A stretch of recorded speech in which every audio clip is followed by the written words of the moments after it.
Hey everyone, Deepak Saini here. Special guest today, a keto expert, buddy of mine, Aman, and yeah, we're just gonna break down all things keto. So, Aman, welcome. I'm glad to have you join me today. Yeah, thank you. So maybe we'll get into a little bit of a brief about my story, but I want to hear about your story. What got you into keto and what changed your life around? Basically, I stumbled upon it by accident. There was a point in my life where I had some time to start reading. So I just started reading books about food and nutrition. And then I came across some books that were just really crazy and they had really valuable information. And it was just counter to everything that you had ever heard about. And so that stuck with me and I wanted to keep on finding books like that. And then eventually I started implementing so many things that it was incredible. And then I started sharing it with friends and family, same results. And then realizing that you could like cure a lot of disease even with the food you eat. So all of this kind of keto got me into this entire world, but I was just looking for a edge mentally and physically. So I play soccer, I golf, I do a ton of different things. And so I wanted to excel physically. And then I'm kind of a nerd. I like to read all these health books, health and nutrition books. So I like to make sure that my mind is functioning optimally as well. And the great thing about keto is it's like limitless. It's like Bradley Cooper and Limitless. That's how you feel on it. So that just fascinated me that this particular way of eating could produce so many tremendous benefits. So how many years ago was this that you started this journey of the reading and the research and getting into keto? I would say 2016, but Okay. I read a book or two back in like 2012, and one of those was Wheat Belly, actually. One of the best books anyone could read, Wheat Belly by William Davis. Yeah, great book, great book. Yeah. So you said you played soccer and golf and a bunch of other things. So a lot of people, not a lot, but quite often I see, either people I know or people I've worked with, or even just on social media, sort of fall into keto or paleo or what have you because they had some health challenges. Is that your case as well, or just kind of just stumbled on it doing your own just research? Yeah, I didn't do it for health reasons. I just did it out of curiosity. I was just like maybe your average healthy guy. And I was just like, you know what? I'm just going to find out more and do this. But in terms of health, in terms of lifestyle, I've lived on both ends of the spectrum and everywhere in between. And so I've gained and lost, 30 pounds multiple times in my life. At my worst, I weighed over, 207 pounds and I'm 5'8". And so to weigh over 200 pounds at that height, that is tremendously unhealthy. And you're at risk for a lot of things once your waistline and your obesity go up. Cancer, dementia, Alzheimer's, you're at risk for all of this stuff, the bigger your belly. And so that was the worst side of me. And then the better side of me now is I'm 38. I still compete in soccer provincially. I weigh the same as I did when I was 15 years old playing on the Alberta provincial team. And so that's like an all-star team of 11 guys in Alberta. And I weigh the same now as I did then. And that's just power of the way you eat and your lifestyle habits.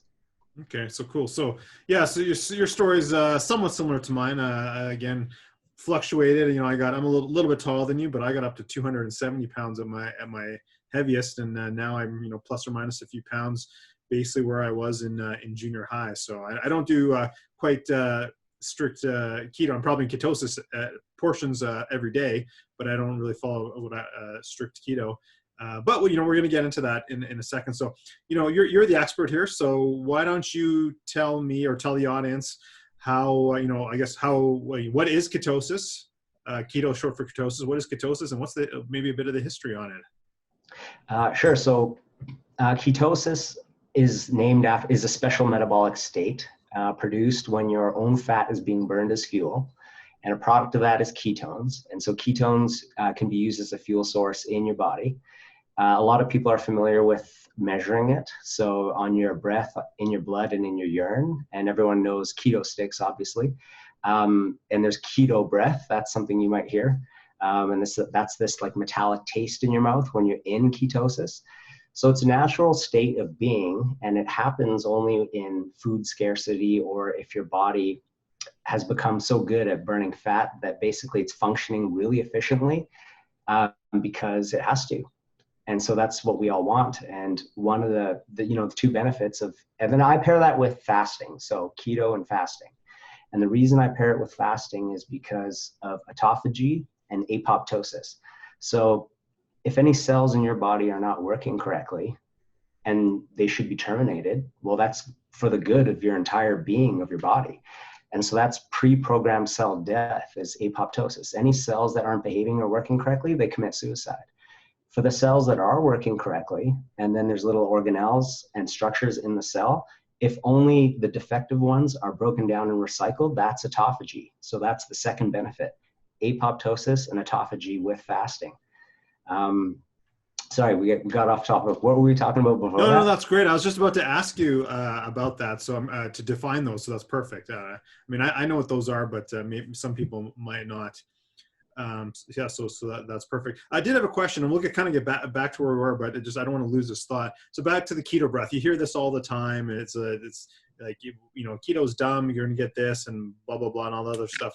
Yeah. Let me ask you this: you don't necessarily have. Well, I guess two questions. One, keto breath is only temporarily when you're sort of getting into it. Correct or not correct?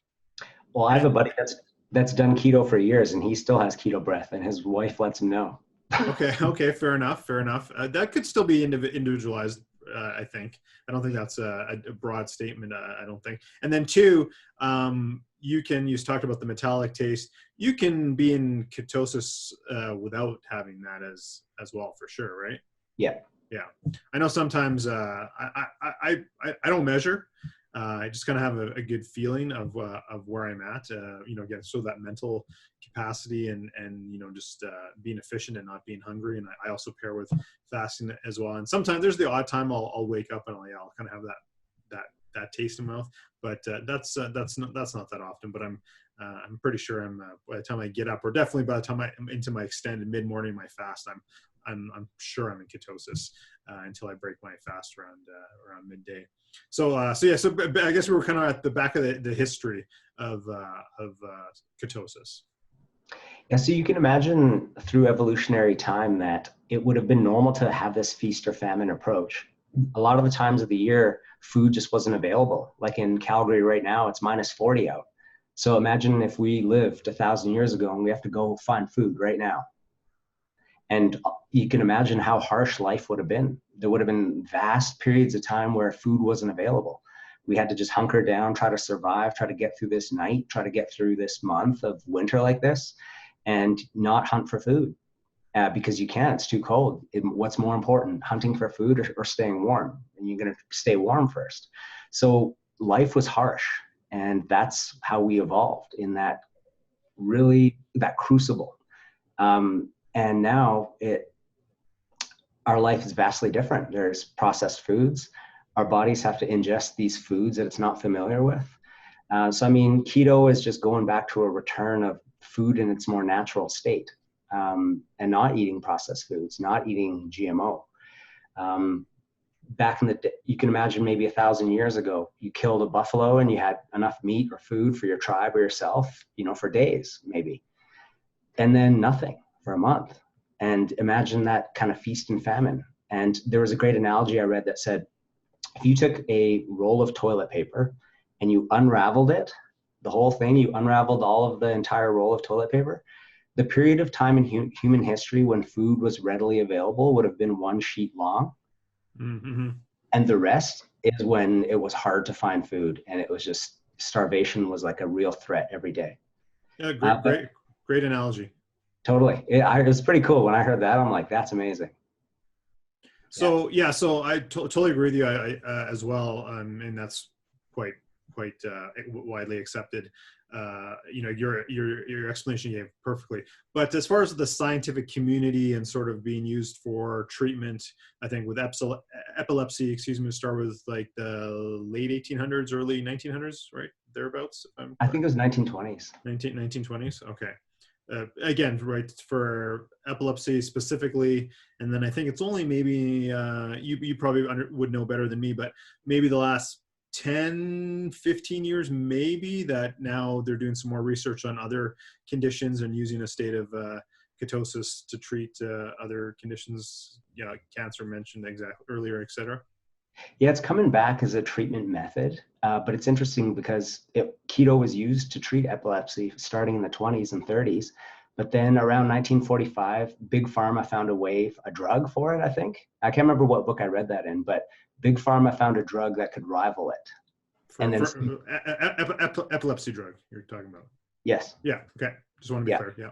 So they found a drug that they could sell for money and that rivaled this way of treating epilepsy. And so, Big Pharma, that's kind of a point in time where Big Pharma really started getting interested in greed instead of effectiveness of products. So it's just interesting that that's how it evolved. Okay. So I want to just change tracks a little bit here. I mean, anyone can do their own research on sort of keto and the history and then that sort of thing, or they can add comments or ask questions after the fact. But there's a lot so keto's just exploded. Let's say the last 5 years, maybe a bit longer. There's keto products. There's esters and salts, which are efficacious, and then there's a bunch of other stuff. Now there's a new term now, dirty keto.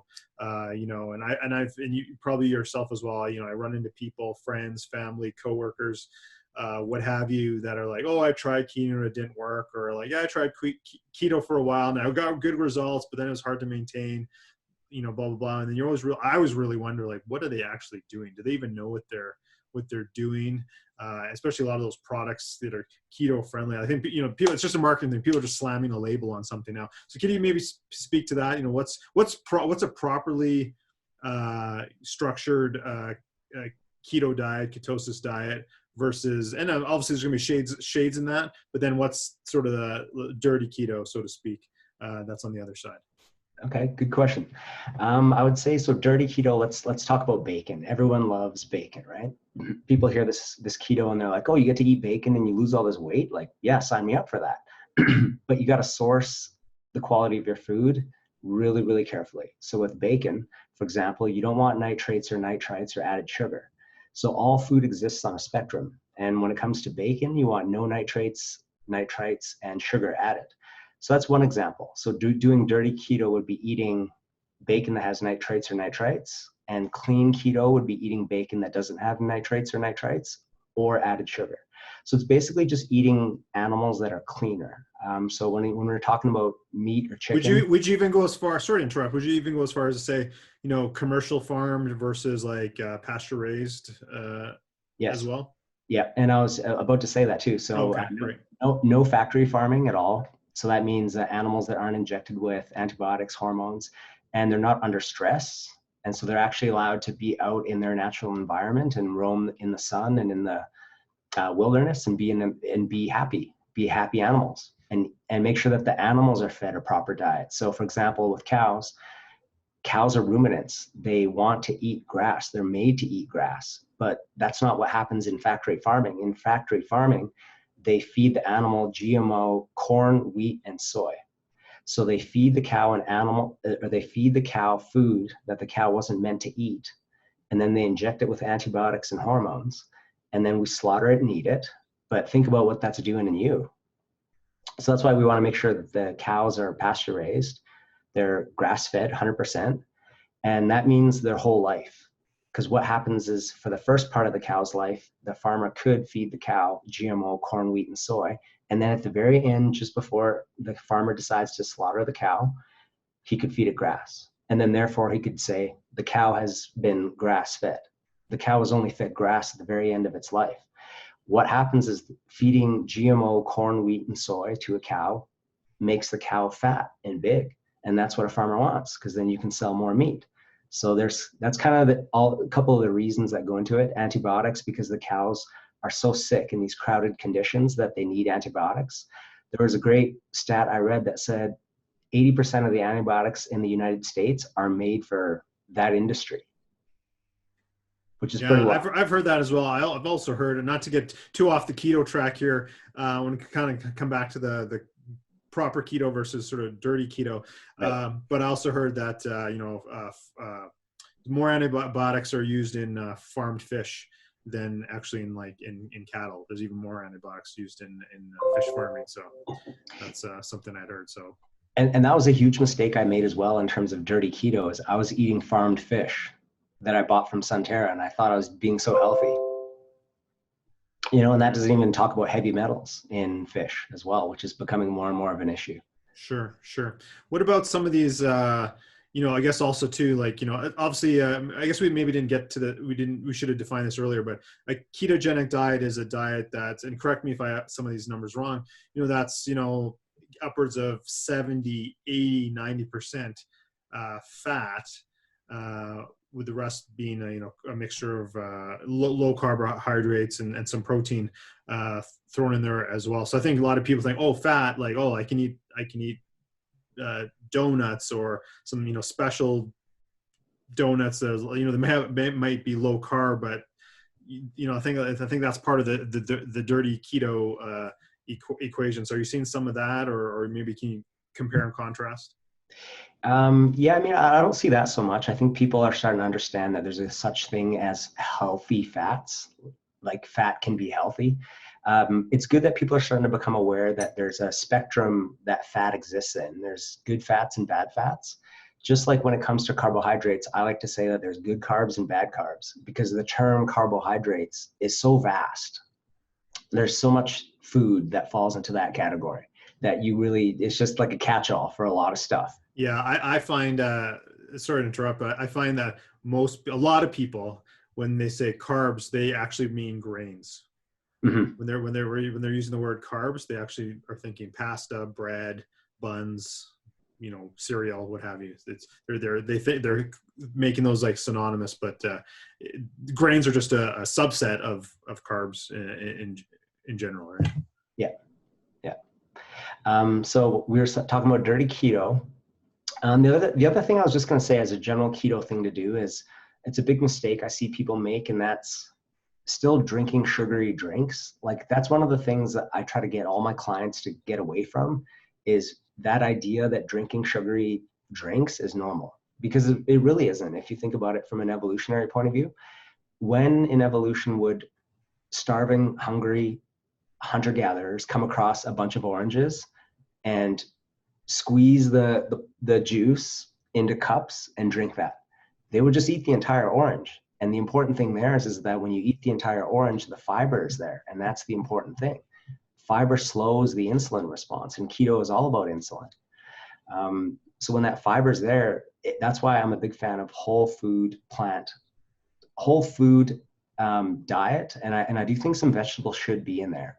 So keto is kind of good. I like to do keto in the winter, because that's naturally a good time to just eat less anyway, right? To kind of have our bodies follow that like evolutionary pattern that was established for us, because our bodies got through that and brought us to where we are today. So obviously something back then must have been responsible for that. So it's a good idea to mimic that. And so that's kind of like why I think it's a good idea in the wintertime to do keto, because it is. And then in the summertime, when fruit is available and more carbohydrates, why not just go more paleo? Have more vegetables, have more fruit. And then winter comes again and you do keto. So is that how you follow sort of a cyclical kind of year or seasonal cyclical keto approach? Is that how you do for yourself? Yeah, definitely. Yeah. Okay. Are you trying to do that with clients as well, or as best as they can manage? Only the most ambitious clients, I would say, I would even bring that up. Okay. Fair enough. Mm-hmm. Yeah. I have a similar approach. I don't necessarily try and get my clients into ketosis how most people would think about it. I do try and implement fasting if they're open to it, or at least delaying a little bit their first meal. If they normally eat at 8, I'll try and be like, well, let's try 9:30 or 10, and just so they might not be in ketosis, but I'm trying to sort of get them fat adapted, if you will, slowly that way. And then for myself, like I mentioned earlier, I fast till, depends on the day and what's going on, but anywhere from usually some noon to 2 is when I break my fast. So I'm pretty sure I'm in ketosis at that point. But then I have usually I kind of carb load. So it's almost like a daily cyclical ketosis, I'll have when I say carb load, it's vegetables. I'm talking about broccoli and you know, Brussels sprouts and or maybe some fruit or some dark chocolate or something like that. So that's kind of my approach, and that's kind of what I try and get my. It depends where clients are in the spectrum, and you know, where their starting point and how far along I've worked with them to get more to that sort of thing. Just, you know, up the vegetables. I think that's a great point. And I don't want to get into the carnivore discussion today, maybe another time, but I think some vegetables and some carbohydrates of that regard is a good thing for sure. Yeah. What about, do you have any comments on some of the, just back to the dirty keto, some of the, like a lot of these products like keto chips and keto gummies and, you know, blah blah blah, you can use sugar alcohols to, you know, like, you know, not actually have to put sugar, you know, on the packaging, but I mean, you're still giving your brain a response with sweetness, right? What's your take on that? I certainly have an opinion on that, but what's your take on a lot of these products that just keep popping up? Well, it's so fascinating to see the food industry respond that way, because they know that keto is a thing and people are doing it. And it's like, well, what product can we create to sell? And so they slap keto on the container, and that doesn't really mean anything. So they slap it on the container, and then only the very smartest people can read the ingredients and know what ingredients are good and which ingredients are bad. And that's the problem, is that they slap keto on the label and people just think it's healthy, just because they see the keto on it, but it really isn't. So you're consuming a product that you think is clean keto, when really it's not. A lot of these powders are really just vegan substitutes. So you'll see a lot of pea protein in there, rice protein, basically just plants that they've taken the small little amount of protein that's in plants and they've put it in this product. But you could even argue that that's a processed food in a way, because if you think about the combination of food that you're getting in a product like that would have never been encountered during the course of evolutionary time, right? No, for any product, right? Whether it's, even if it is a true, you know, perfect macronutrient composition, exactly. If it comes in a package, it's processed to a degree, right? Yep. What was I talking with my daughter earlier today? Oh, she was she was talking about Subway, and I was saying how that's not real food. And and then she was arguing with me, and she's 9, and I said, maybe you have, honey, but I have never seen a Subway tree or a Subway bush. So that's not real food. And then she's a smart cookie. So she started talking about the individual components. She's like, well, lettuce is a real vegetable, and, you know, the meat. I was like, wow, the quality of meat. And, you know, so, you know, we had this little discussion for a bit, but, you know, not to go off on a tangent here, but, you know, yeah, basically, you know, can you find this in nature in that form? No, then it's not real. It's processed to some degree there. Yeah, so the thing about those containers is people have to get smarter in terms of looking at the actual ingredients on there and starting to really get smart about what the ingredients are and where they come from, if they're GMO, and if they're good for you or not. And I think that's where keto has to go, and that's where for a lot of people, that's the next step, is learning to read ingredient labels and getting really smart about ingredients. Oftentimes, the shorter the label, the better it is for you. But one little tip I can give is anytime I see soy anything, it's a no immediately. So if you look on a label and you see soy protein isolate or soy derivative of anything, immediately for me, it's a no. GMO is a real big danger. So people got to understand that genetically modified foods are genetically modified to withstand tremendous amounts of pesticide, so that when a farmer has a field of crops and weeds, he can spray pesticide, and the pesticide will kill the weeds but leave the crop, like cauliflower, for example. But guess what? The pesticide remains on the cauliflower. And that's why it's important to go organic, is because if you don't, you're eating cauliflower that's been sprayed with pesticide. So you think about this pesticide that you now eat and goes in your gut, that kills this whole gut bacteria environment. And this gut bacteria environment is responsible for so much, up to 80% of your immune system, and the production of neurotransmitters like serotonin and dopamine. So that's all happening down here.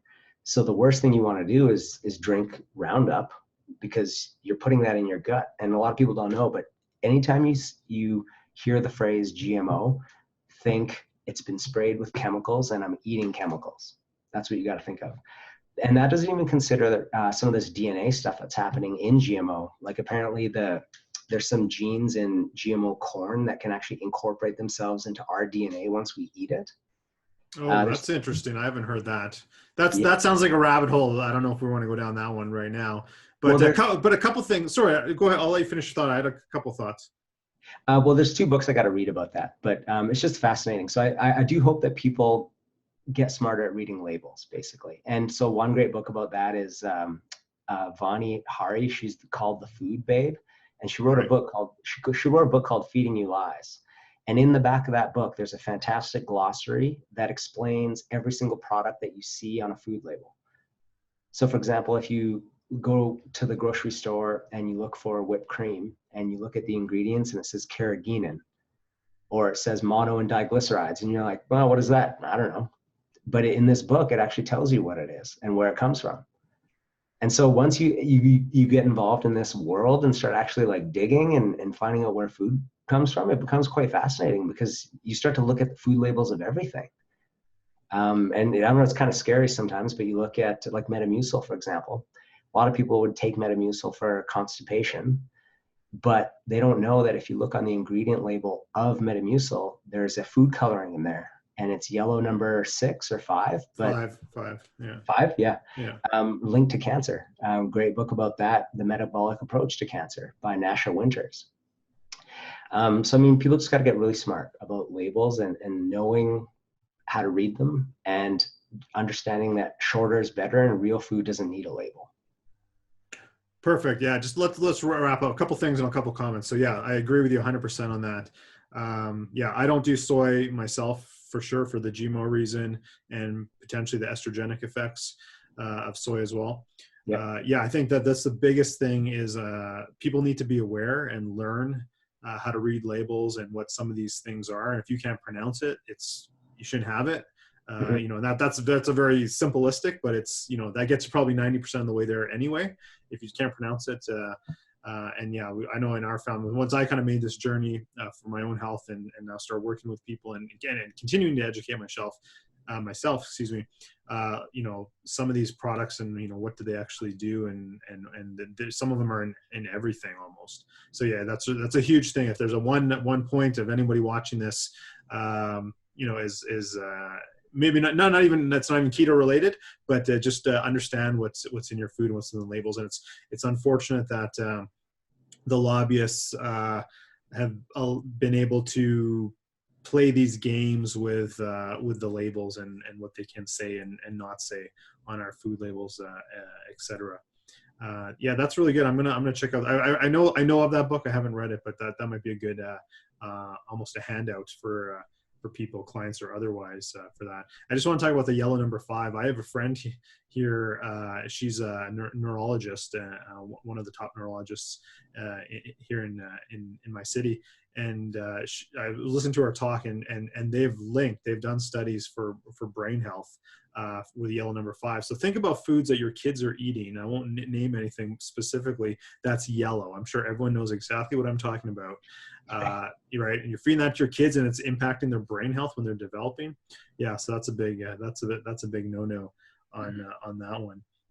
So what do you let's move on a little bit there, but what are some common questions you get from friends, family, clients even regarding keto, or like, hey, should I try keto? Or, you know, you're the keto guru, like guru, what should I do? You know, like what are the common things you hear or you get asked? I hear a lot of different ideas about this. Will I have enough energy? Don't I need carbs for fuel? The answer is no to that. There's no such thing as an essential carbohydrate, believe it or not.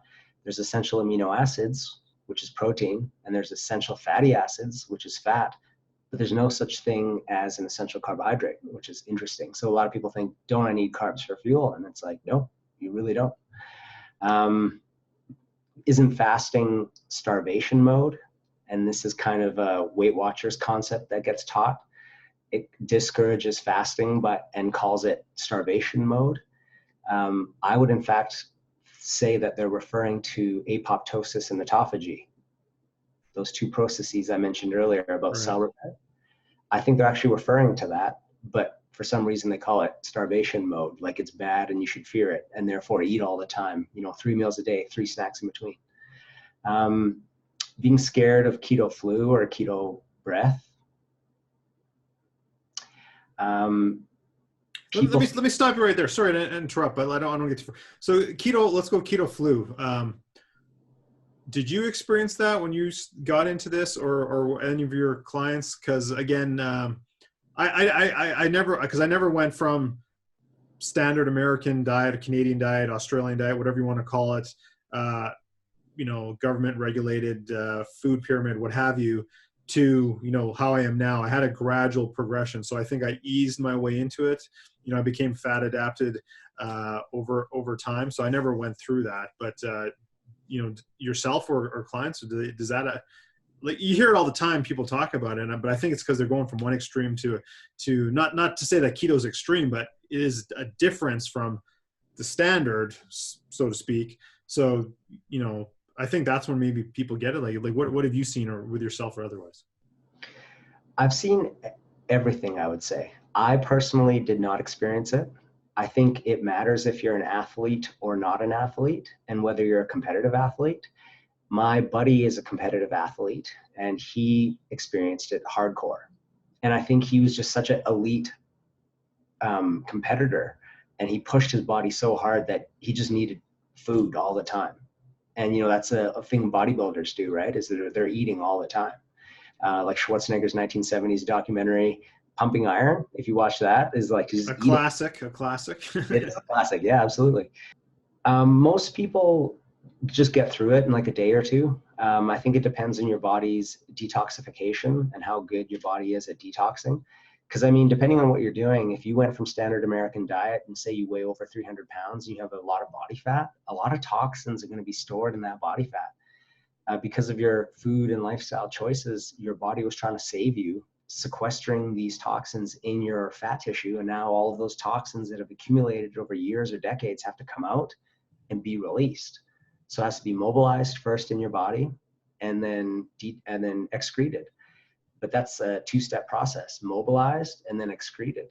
And so if your body can't have the conveyor belt for both sides working correctly, those toxins are just going to keep circulating in you. And a lot of people experience that, and they just think, oh, I tried that keto thing, I got really sick, and they give up. And that's unfortunate, because that detoxification process is necessary to get to the next level of your health. And so that's such a common pitfall I see, is people try keto, they experience keto flu, and then they give up, and then they just go back to what they were doing before. And that's such a sad tragedy, because if you had just overcome that little bit, you could have reached heights that you didn't know were possible, in terms of having food dictate what you do every day and having it control you. And maybe your wallet, because you're buying addictive food, and literally you have an addiction, and you pay for it financially. For sure, and probably the addiction of food is again, and probably a topic for another day. But yeah, you said a couple days. The average person. I think the longest I've heard that people kind of have the keto flu is like maybe like 2 weeks. So I think it's you gotta, if you're committed to something, you just gotta like push through it, and you'll come out the other side. Circle back to keto breath. I think when I was starting my transition. I shouldn't say I think, I know, because my wife told me that I think I suffered from that, at least initially, for maybe, I don't know, like the first couple of weeks or something at tops. It hasn't been a concern in a long time, but again, I think that can be, but I think you just have to, just like keto flu, you just have to get through it. Your body gets used to it. For most people, I know you mentioned earlier someone who has had it for years, but hasn't been my experience. That it's sort of just, again, something you sort of just need to work through, and your body like recalibrates, so to speak. So yeah, you mentioned something interesting there in terms of what's happening in your mouth. And so everyone talks about gut bacteria is a big thing now, called your microbiome or your microbiota. But there's also this concept of a cloud of bacteria that surrounds you just in general, and then the bacteria in your mouth. And all of these clouds of bacteria are now called your holobiome, which is kind of interesting. So even the health of your teeth can tell you, can impact your body and what's happening down there, which is interesting. So when I did keto and I eliminated sugar, so I just drastically cut out my sugar. I used to be a sugar fiend. I used to go through like Breyer's ice cream, like a tub of Breyer's ice cream, like a night, easily. I could easily do that. I would chew through a pack of gum in 45 minutes. It was that addictive. Wow.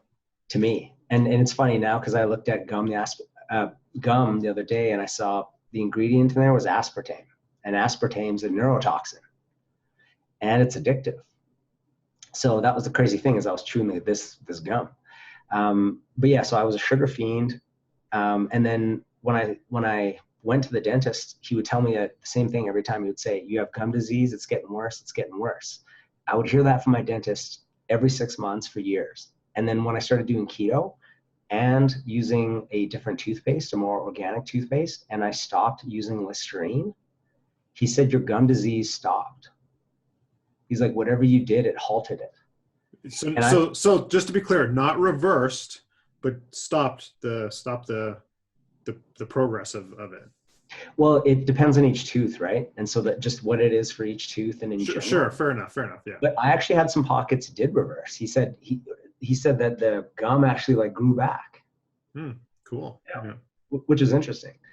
But yeah, I mean, that's why I think it's important to not drink sugary drinks and just think about not drink sugary drinks and think about the things you're putting in your mouth all the time and personal care products. I think that's kind of the next level people should think about after keto, is using personal care products that are more natural. And for example, I know this might sound crazy to a lot of people, but I don't use deodorant or antiperspirant. And I don't stink. At least no one's ever told me. Maybe I do. But I mean, you got to really think about the things that you're putting on your body. Makeup, antiperspirant, deodorant, even sunscreen. I always advocate to go for organic. Go for as natural as possible. If it comes from oil or some messed up place, you don't want that on your skin, because whatever you put on your skin is absorbed quickly, like very, very quickly. So that's why they say your skin's your, I think, second biggest organ. Or maybe I think it's your largest organ. Yeah, which is crazy. So you got to think about how much can get in you just from your skin. Well, I always say to people, if you're not willing to eat it, then you shouldn't put it on your skin. Yeah. Basically. And it's interesting. I'm glad you brought that up. I know we're kind of going a little bit off the keto, and we'll circle back to it. But it's interesting that, some of the things we've talked about in this last bit on, the products you put on yourself and obviously some of the metals and chemicals that are in them, that's actually one component of my stress course. All the hidden sources of stress, heavy metals and cosmetics and antiperspirants, et cetera, is actually a big component or one of the components of my stress course. So that's it's very interesting that you brought that up. So let's I guess we were talking about some of the common questions, keto breath, keto flu. Anything else that you see from people? Like, do you get like, can I eat this? Can I eat that? Or, we kind of already hashed that out with sort of the quality of food and that sort of thing that we talked about earlier.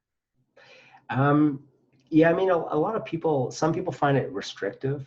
Like once you start telling them what it takes to reach that level of keto that you see people have a lot of results with, and you start telling them like, yeah, these are the foods you want to eat and these are the foods you don't want to eat. And immediately they're just like, no, I can't do that. That's just a hard no right away.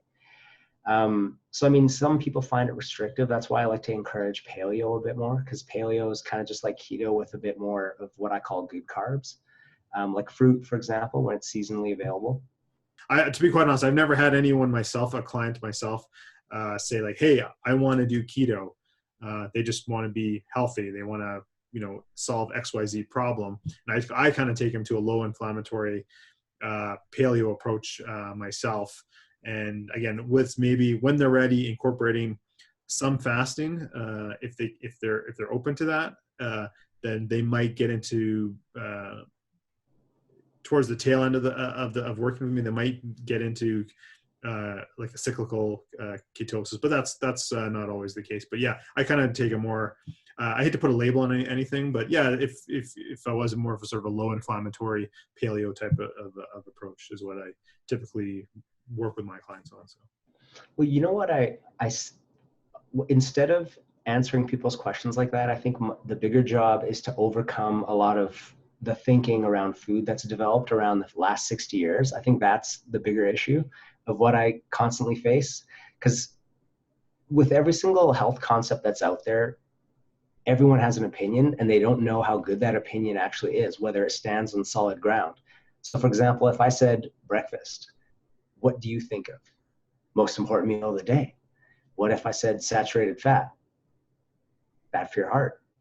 What if I said cholesterol? It's bad if it's high, will clog your arteries.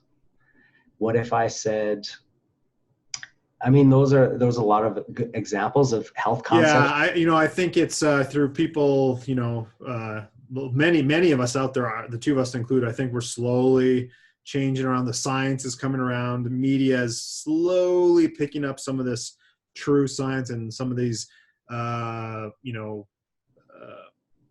what's the word I'm looking for? Paid messages over the years, to the point of even outright lies that have been perpetrated for the last, like you said, 60 years, 70 years, et cetera. I think we're slowly making a turn for the best on that. It's slow going, but yeah, for sure that's we're making progress there, and there's many of us crusaders out there to try and change that for sure. So, and people I'm seeing it, people are slowly starting to come around, or at least starting to ask questions. They might not necessarily believe what I have to say or what anybody has to say, or this dogma that's been ingrained in them for however long. But then now people are slowly starting to wake up that maybe this might not be quite. I kind of find it funny, not to get political here, but you ask almost anyone, and like, do you trust your government? Doesn't matter what side of the spectrum they're on, or whatever. Nobody thinks the government's good. They waste money, blah, blah, blah. Like, it doesn't matter. You could be right, left, or center, and people still think that about the government. Even the guy they voted for, or gal, they still think the government wastes money on this, that, and the other things. Like, okay, so that's what you think. Why are you listening to what they're telling you about your health or your food, or it's like, and they'd be like, yeah, maybe, it's like you just got to kind of put the bug in sometimes, let people think for themselves, right? Right. So sure, cool. So we've gone a little bit, gone a while here. So it's been a fantastic talk. We've gone down a couple little rabbit holes, and we certainly dig in way deeper, maybe on a future talk here. Is there any last parting words or words of wisdom in sort of the keto space, and how to approach keto or how to get into keto that you want to discuss? Yeah, I'll just tell people to really be patient with it. Don't expect results over time. Your body repairs itself slowly. Different parts of it repair itself slowly at different paces and speeds. So you got to really give it time. And that's why when I coach people, I do it over 2 or 3 months, because that's honestly how long it takes of disciplined habits of putting it all in place for 3 months. So when I work with a client, I teach them everything I know about how to achieve health and try to get them to implement it all in 3 months and be very, very strict. And then after that, they're set because they know what to do. And that's the foundation that you want to set people on. So I want people to know that it takes time for your health to repair, and make sure to give it time and do this for like 6 months or a year. Make it like a New Year's resolution and do it for a year. And it doesn't matter if it's January 16th or 20th or whatever, just try it today for 1 year. For an entire year, just try keto and be strict with it and give it your honest best, and try to incorporate other things too, like reducing stress, getting better sleep, maybe exercising more. I recommend weightlifting, and then dealing with detox. So sweating, maybe doing cleanses, that sort of thing. So you start to like pile this stuff on top of each other for 6 months or a year, and that's when real results will come. And so it'll impact every area of your life after that. Perfect. I couldn't have said it better. Yeah, let me just rehash that. Be patient. Anything worth doing takes time, takes effort, no matter what part of your life, your diet and your health included. Commit to something, right? Right. No one's going to do it for you. You have to do it for yourself, right? Whatever Yeah. your reason might be, whatever your why might be, we all have our own, but you have to want to do it for yourself. And then the last big thing, again, which is certainly what I incorporate when, not only with myself, but with my clients as well. It's a holistic approach. It's a whole lifestyle, right? Sleep, stress, heavy metal detoxing. So we talked earlier. All these things. It's not just food. It's not just your nutrition. It's movement. It's exercise. It's the whole package. And don't feel overwhelmed about it. Baby steps. Layer in one thing. Maybe start the keto, and then start moving more. And then okay, then next month focus on sleep. Like take baby steps. I think that's important. Some people can go all in, but most people will, if they try and do that, they won't be successful. They'll give up on themselves. So yeah, baby steps. So I think that's a great takeaway. So Aman, thank you very much for the discussion today on keto and a few other topics we got onto. So looking forward to talking to you again. So yeah, this is gonna be wherever you're seeing this. It'll be posted everywhere, and then you can find, if you have any questions for myself or you want to follow up with Aman, leave a comment wherever you might see this. deepaksanihealth.com is my website. Deepak Sani Health on YouTube, dsani Health on Twitter, and Deepak Sani, you can just look me up on Facebook, any of those places, or wherever. LinkedIn, I'm on there too, Deepak Sani Health on LinkedIn. So any of those places, if anybody has any follow-up questions or comments or anything like that, happy to hear from you. And I'm going to put words in Aman's mouth. I'm sure he'll be happy to answer any questions I forward on to him as well. So thank you, Aman, again for today's discussion. It was a pleasure. Gratitude for your time. I appreciate that. And you have a great day. You too. Thanks, Deepak. Thank you.